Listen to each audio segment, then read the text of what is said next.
Good morning, everyone. In the last lecture, I have explained you about profit prior to incorporation. Profit prior to incorporation means when a firm is incorporated or registered as a company. So firm है वो register हो गया है, convert हो गया है company में. तो क्या होगा, ये कन्वर्जन कभी भी हो सकता है. It can be in the first day of the year, it can be in between the year, it can be in the last day of the year, but before incorporation, before registration. incorporation means registration. तो registration के बाद firm company में convert हो जाता है. तो incorporation से पहले का जो प्रॉफिट है वो फर्म को बिलोंग करता है बिकॉज कंपनी में रजिस्टर नहीं हुआ. लेकिन इनकॉर्पोरेशन के बाद वाला profit, after incorporation profit, belongs to the company and that is the regular course of profit. So what will be given in the question, profit and loss account is given and we have to divide it in pre-incorporation and post-incorporation. The amount has to be divided under pre and post. Before incorporation क्या expenses and income है, after incorporation क्या expenses and income है. So let us start with the first sum. XYZ Limited was incorporated on 1st July 2016. तो ये date हमारे लिए important है. Incorporation कब हुआ? When did incorporation took place? On 1st July 2016 to acquire the business from 1st April 2016. मतलब business तो 1st April से चल रहा है. This is the financial year. So 1st April say business is going on, but this company XYZ Limited got incorporated on 1st July. तो 1st July से पहले का 1st July से पहले का जो प्रॉफिट है वो फर्म को बिलोंग करता है. 1st July के बाद का जो प्रॉफिट है वो कंपनी को बिलोंग करता है. Now it commenced its business on 1st August 2016. Commencement of business कभी भी होने दो. Commencement of business means to start the business. It was from 1st August. But ये डेट को इग्नोर करना है. हमारे लिए कौन सा डेट इंपॉर्टेंट है? इनकॉर्पोरेशन का date.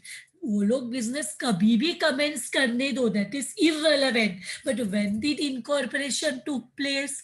It took place on 1st जुलाई. तो 1st जुलाई से ये फर्म कंपनी में कन्वर्ट हो चुका है.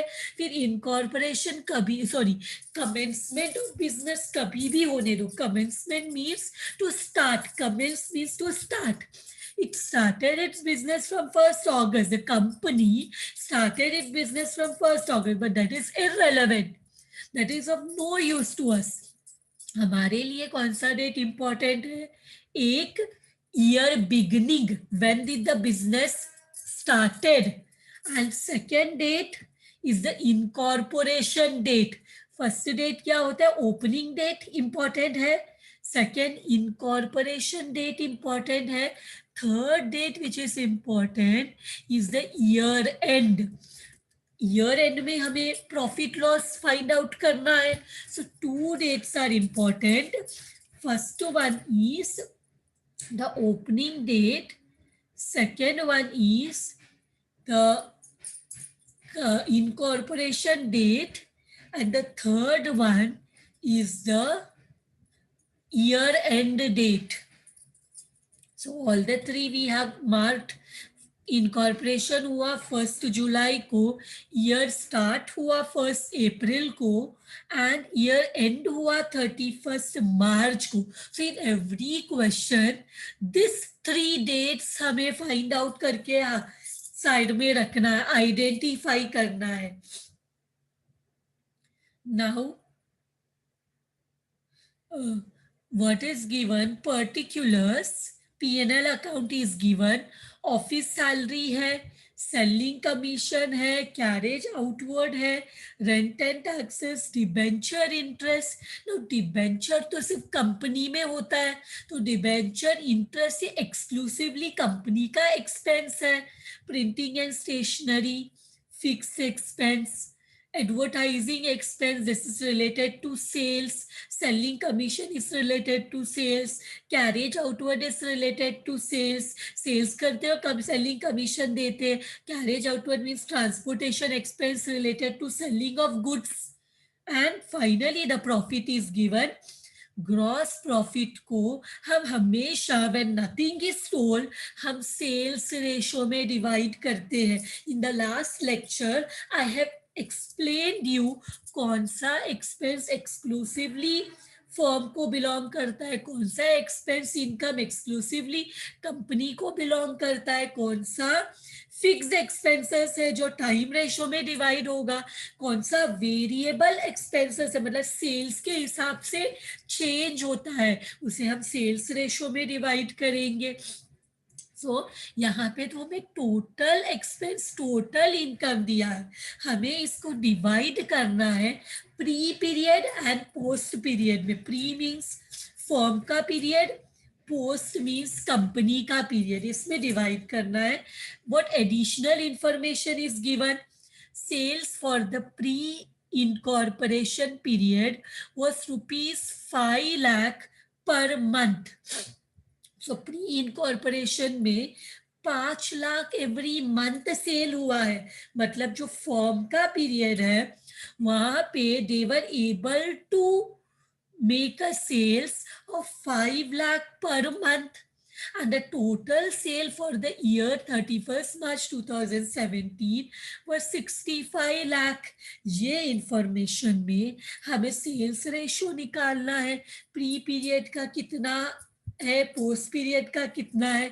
Then what they have told us, prepare statement of profit and loss account in columnar form for year ending 31st March 2017, allocating various expenses on various items on suitable basis in the pre-incorporation and post-incorporation period.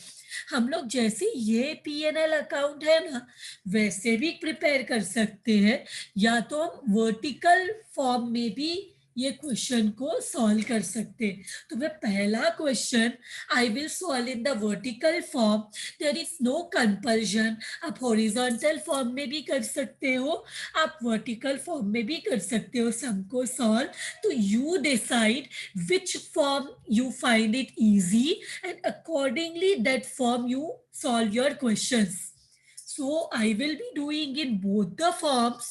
You decide which one you find easy and accordingly you solve your questions.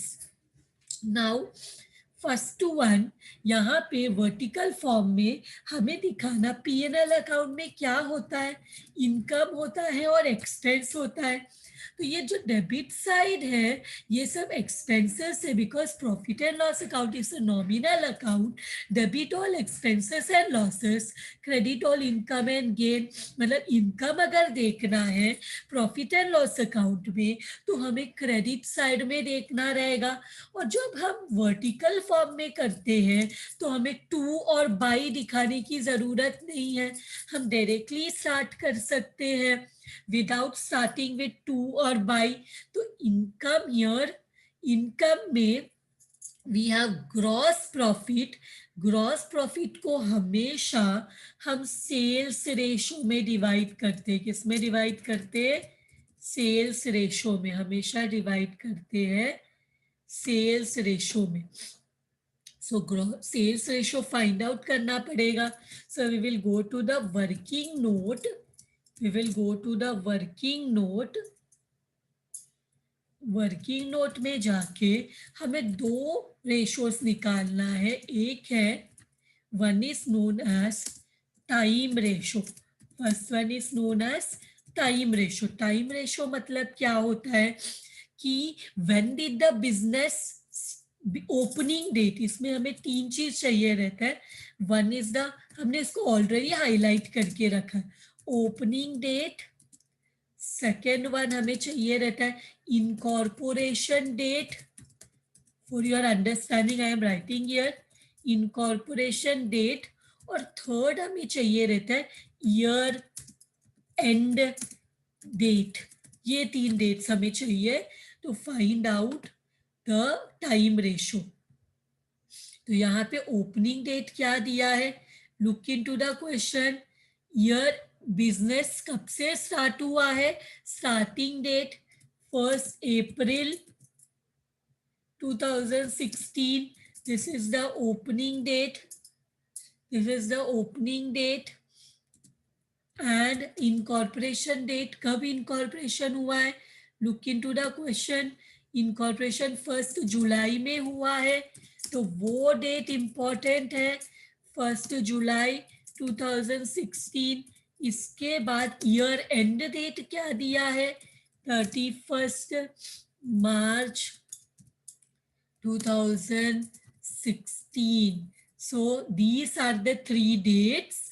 Now what we will do, we will count the months.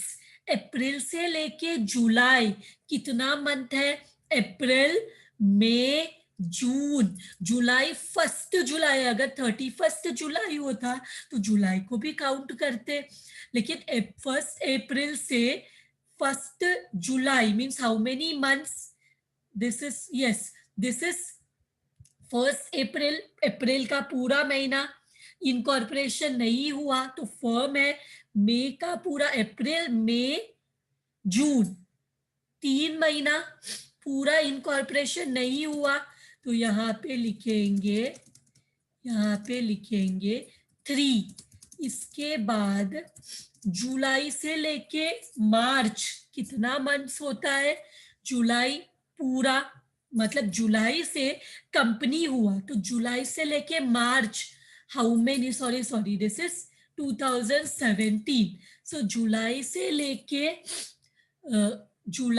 लेके March is 31 March is how many months, July, August, September, October, November, December, Jan, Feb, March. It is 9 month.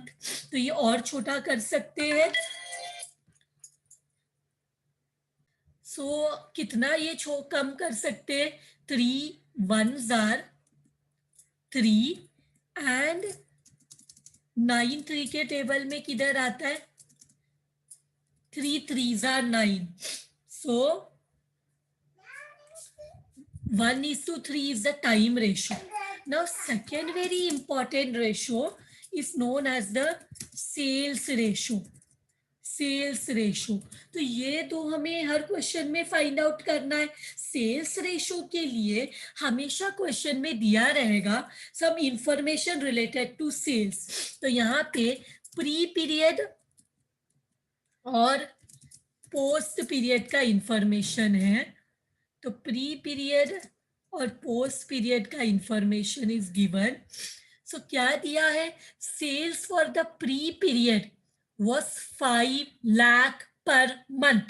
तो जरा मुझे बताओ, pre period मतलब incorporation से पहले वाले period को हम प्री पीरियड बोलते, इनकॉर्पोरेशन से पहले वाले पीरियड को हम प्री पीरियड बोलते.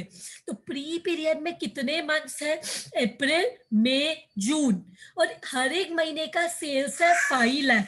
तो 5 लाख इंटू 3 हो जाता है कितना, how much is the pre period sales, 15 lakh.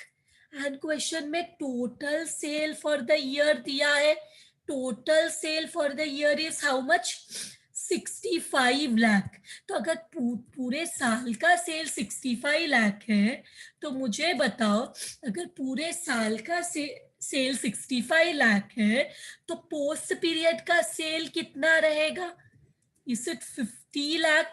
कैसे मिला, टोटल सेल है 65 लाख, इसमें से हम प्री पीरियड का सेल माइनस करेंगे तो हमें पोस्ट पीरियड का सेल मिलेगा. मतलब क्वेश्चन में दिया है कि pre incorporation period which is April to June, April to June that is 3 months को हमें हर महीने 5 लाख का सेल हुआ है, हर महीने 5 लाख का सेल हुआ है, तो हर महीने 5 लाख का सेल हुआ है। तो अप्रैल मई जून, अप्रैल मई जून कितना, यहाँ पे I will write April May and June कितना हो जाएगा, 1 मिनट थोड़ा नीचे आ गया,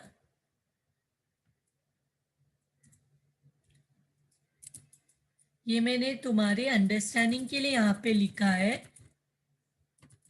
हाँ, तो ये कौन सा मंथ है, अप्रैल मई एंड जून, ये 3 मंथ्स है। तो उस हिसाब से हमारा 5 लाख का सेल है प्री पीरियड में एवरी मंथ, तो 3 मंथ का 15 लाख होता है। और क्वेश्चन में बोलते हैं total sale of for the year is 31 year ended 31 मार्च 2017 वो 65 लाख। तो 65 लाख में 15 लाख अगर प्री पीरियड का सेल है तो पोस्ट पीरियड का sale will be how much, 50 lakh, correct. तो हमें यहाँ पे मिल गया। तो इसके हिसाब से हमें प्री पीरियड का सेल भी मिल गया, हमें पोस्ट पीरियड का सेल भी मिल गया। तो इधर कितना जीरोस कॉमन है, 5 zeros common, 5 zeros are common. तो हम क्या करेंगे, 5 जीरोस कैंसल कर देंगे तो सेल का रेशो मिल जाएगा 15:50। तो 5 के टेबल में 15 आता है, 3 जार, और 5 के टेबल में 50 आता है, 10 जार। तो 5 के टेबल में 15 आता है, 5 उसको छोटा नहीं करना तो मत करो, बट इसको if you don't want to reduce it don't reduce, otherwise अगर तुमको और छोटा करना है ये 15 और 50 को, तो 5 के टेबल में 15 भी आता है, 50 भी आता है, 5 3s are 15, 5 10s are 50. So that way our ratio is 3:10. अब ग्रॉस प्रॉफिट को 3:10 रेशो में डिवाइड करो, that is gross profit total कितना है 5,20,000। सो 5,20,000 को 3 + 10 is 13। सो 5,20,000 को 5,20,000 इंटू 3/13 करो, कितना आ रहा है 3/13, तो 1,20,000 आएगा। और 5,20,000 इंटू 10/13 करो, व्हाट इज द, ये रेशो को हम फ्रैक्शन में कैसे डिवाइड करते हैं, रेशो है 1/, ये टाइम रेशो है, तो इसको प्री पीरियड में कैसे बताएंगे, प्री पीरियड में बताएंगे 1/4, 4 कहाँ से मिला 1 + 3, और पोस्ट पीरियड में कैसे बताएंगे 3/4, 4 कैसे मिला 1 + 3 is 4। तो यहाँ पे ये मिल गया। सेल्स रेशो को भी सेम वे कर सकते हैं, सेल्स रेशो क्या है 3/10, तो ये प्री पीरियड का हो जाएगा 3/13, और पोस्ट पीरियड का हो जाएगा, पोस्ट पीरियड का हो जाएगा 10/13। 13 कैसे मिला 3 + 10, तो ये ग्रॉस प्रॉफिट मिल गया। इनकम साइड में only gross profit is there, income side में only gross profit is there. So what we will do, ये दोनों को जब ऐड करेंगे तो हमें टोटल इनकम आ जाएगा, इसको टोटल इनकम आ जाएगा। Total income is how much 1,20,000 and 4 lakhs. Now we will go and write less expenses. अब क्या करना है, लेस एक्सपेंसेस। एक्सपेंसेस में सबसे पहले है office salaries, office salaries is given. Office salary कौन सा रेशो में, ऑफ सैलरी सेल्स रेशो में तो नहीं जाएगा, बिकॉज ऑफिस का सैलरी है, सेलिंग सैलरी नहीं है, तो ये टाइमली फिक्स्ड रहेगा इनका सैलरी। तो हम टाइम रेशो में डिवाइड करेंगे, किसमें डिवाइड करेंगे टाइम रेशो में। टाइम रेशो क्या है? 1:3। टाइम रेशो है 1:3, मतलब 1/4, 3/4। What is office salary? 60,000 into 1/4 करो। 60,000 इंटू 1/4 करो, कितना होता है? 60,000 इंटू 1/4, 15,000। सेम वे 60,000 इंटू 3/4 करो, कितना होता है? 45,000। सेम वे ऑफिस सैलरीज के बाद we have selling commission. Selling commission, ये तो सेल्स से रिलेटेड है। सेलिंग कमीशन तो सेल्स रेशो में डिवाइड करेंगे। How much is selling commission? 78,000। So 78,000 into 3 divide by 13 करो। 78,000 into 3 divided by 13. How much you are getting? How much you are getting? How much you are getting? 18,000. Correct. फिर दूसरे में कितना मिलेगा? 60,000। ये कैसे मिला? 78,000 इंटू 10 डिवाइड बाई 13। नेक्स्ट है कैरेज इनवर्ट। हम लोग देखो वर्टिकल फॉर्म में टू और बाई करके नहीं लिखते, directly we will write the carriage outward also is related to sales.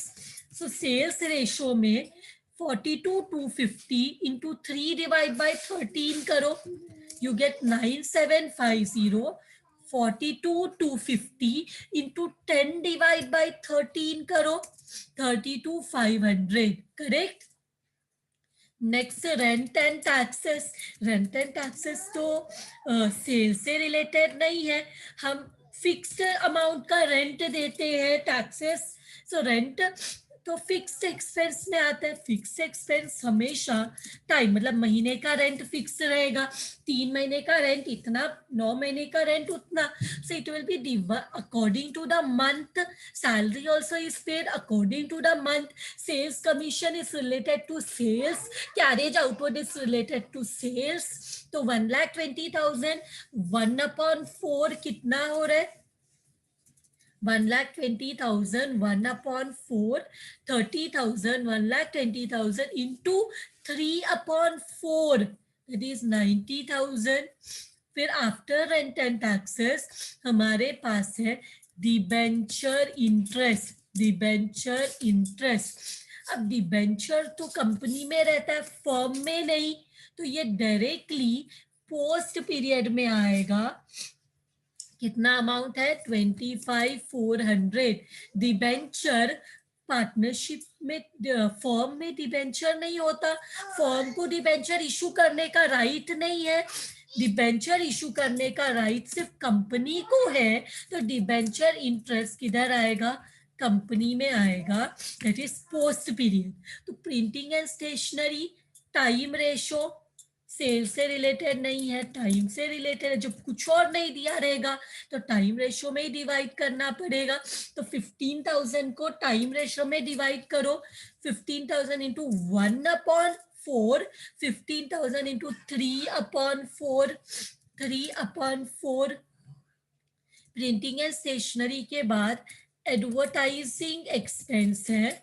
Advertising expense again advertising sales से रिलेटेड होता है, तो सेल्स रेशो में आएगा।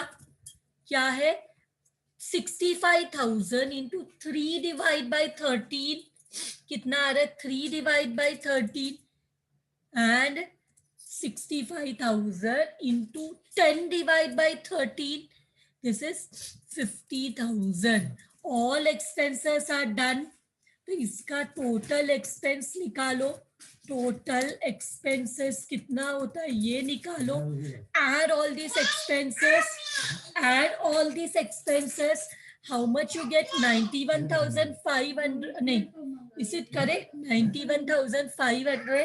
And same way post period का भी सारा एक्सपेंसेस को ऐड करो। 45,000, 60,000, 32,500, 90,000, 25,400 प्लस 11,250 प्लस 50,000 कितना होता है 3,14,000 कितना आएगा 3,14,150. Are everyone getting this answer?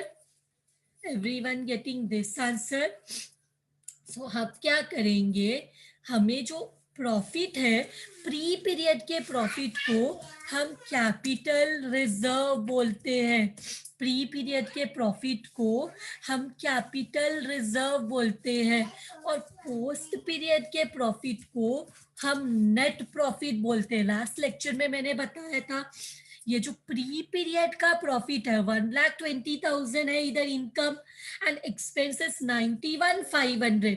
1,20,000 से 91,500 माइनस करो कितना आएगा आपको 28,500. कितना आएगा 28,500. सेम वे जो पोस्ट पीरियड का प्रॉफिट है वो रेगुलर प्रॉफिट है, इसके बाद हमेशा कंपनी ही रहेगा. तो पोस्ट पीरियड के प्रॉफिट को हम नेट प्रॉफिट बोलते हैं. पोस्ट पीरियड में अगर एक्सपेंस ज्यादा है, इनकम कम है, इनकम कम एक्सपेंस ज्यादा मतलब लॉस, लॉस को बोलते हैं नेट लॉस. और अगर प्री पीरियड में लॉस हो गया तो उसको बोलते हैं गुडविल. प्रॉफिट हो गया तो कैपिटल रिजर्व, लॉस हो गया तो goodwill. This type of question can क्या होता है प्री पीरियड के लॉस को क्या बोलते हैं, that can come in as your objective question, multiple choice question. तो ये चारों ध्यान में रखो. प्री पीरियड के प्रॉफिट को कैपिटल रिजर्व, प्री पीरियड के लॉस को गुडविल, पोस्ट पीरियड के प्रॉफिट को नेट प्रॉफिट, पोस्ट पीरियड के लॉस को नेट लॉस. तो करो 4 लाख माइनस 3,14,150 कितना होता है 85,850. So with this sum is done. What we have done, हमने अभी एक चीज हम क्रॉस चेक कर सकते हैं हमारे आंसर को. Total net profit is 1,14,350. तो 28,500 प्लस 85,850 करो. 28,500 प्लस 85,850 करो, दोनों को ऐड करो, आपको ये टोटल नेट प्रॉफिट मिलना चाहिए 1,14,350. मिल रहा है ये आंसर. जब हम दोनों प्रॉफिट को ऐड करते हैं, कैपिटल रिजर्व और नेट प्रॉफिट को ऐड करते हैं 28,500 प्लस 85,850, हमें ये आंसर मिल जाएगा. मतलब हमने सब कुछ करेक्टली किया है. With this we can also cross check our answer. We have done it and that says that our answer is correct. With this sum is done. Thank you.